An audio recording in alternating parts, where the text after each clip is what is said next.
J'ai passé beaucoup de temps en travaillant en Afrique, à peu près les derniers 20 ans ou 25 ans, en travaillant là-bas avec des petits projets médicaux et en faisant des photos. Je connais très bien l'endroit, surtout j'ai travaillé à Burkina Faso, et à Togo et à Bénin. Et c'est pour ça que quelqu'un, tout à coup, il m'a dit qu'il avait une histoire très intéressante pour raconter dans les mines d'or artisanales à Burkina Faso. Et ça fait longtemps. Et j'ai entendu l'histoire et j'ai commencé à chercher qu'est-ce qu'on peut faire, non, pour rentrer là-bas, pour connaître des gens, pour rentrer, pour faire l'histoire. Et j'ai passé à peu près une année et demie en préparant l'histoire, en essayant de connaître des gens pour rentrer là-bas, pour faire l'histoire. Et quand je suis rentré, j'ai vu une histoire incroyable. Et beaucoup de gens, beaucoup de gens, en travaillant dans les mines d'or artisanales.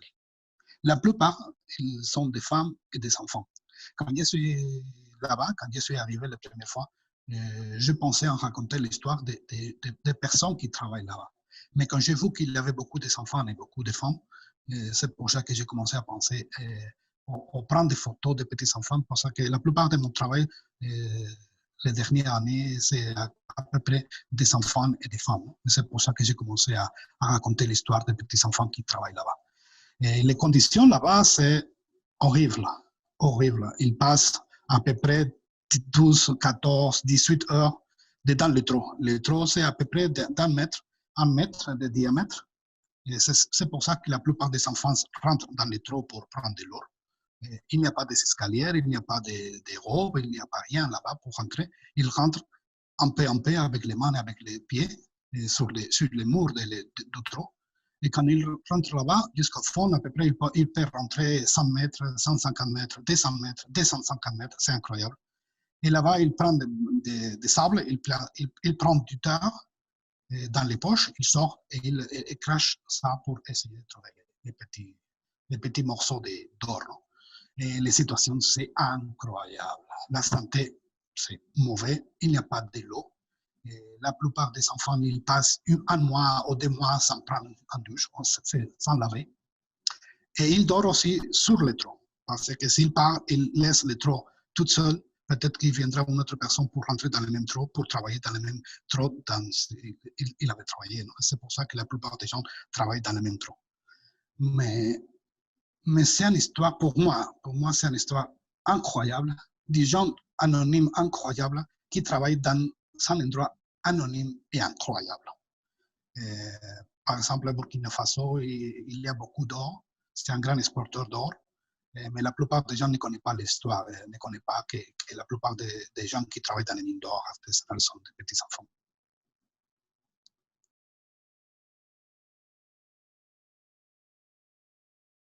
Toujours, je dis la même chose. Non? Nous sommes photographes et nous devons faire des photos. Et nous devons montrer la réalité de ce type d'histoire qu'il y a dans n'importe quelle part du monde. Mais en plus, on ne peut pas faire beaucoup plus. Parce que la réalité, c'est comme ça là.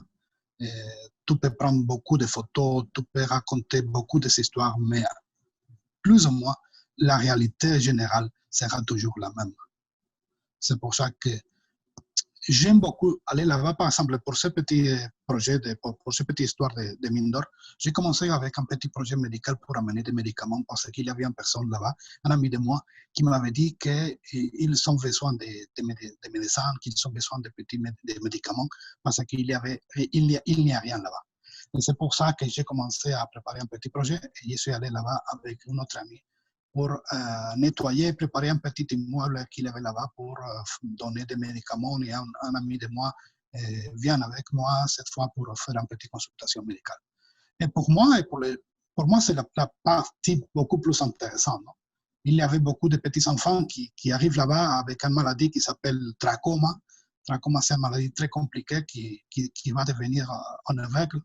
Et avec simplement un médicament, un petit je ne sais pas comment ça dit, un petit pill en anglais, un petit pastille peut-être, il va améliorer, la maladie va disparaître. Non? Et pour moi, enfant, c'est la partie beaucoup plus intéressante. Que des petits-enfants, un petit-enfant, 2, 3, 5, ça m'est égal. va améliorer un petit peu ses conditions de vie. Et en plus, si je peux raconter l'histoire, si je peux montrer les photos dans n'importe quelle part du monde, j'ai exposé cette histoire à Dubaï, à Dubaï, à Emirates Arabiques, Emirates, en Amérique, en Europe, en France, en Russie. J'ai gagné plusieurs prix de photos avec cette histoire. Et pour moi, c'est très important que les gens connaissent mes enfants, les enfants qui travaillent là-bas et qui la plupart des fois meurent anonymes.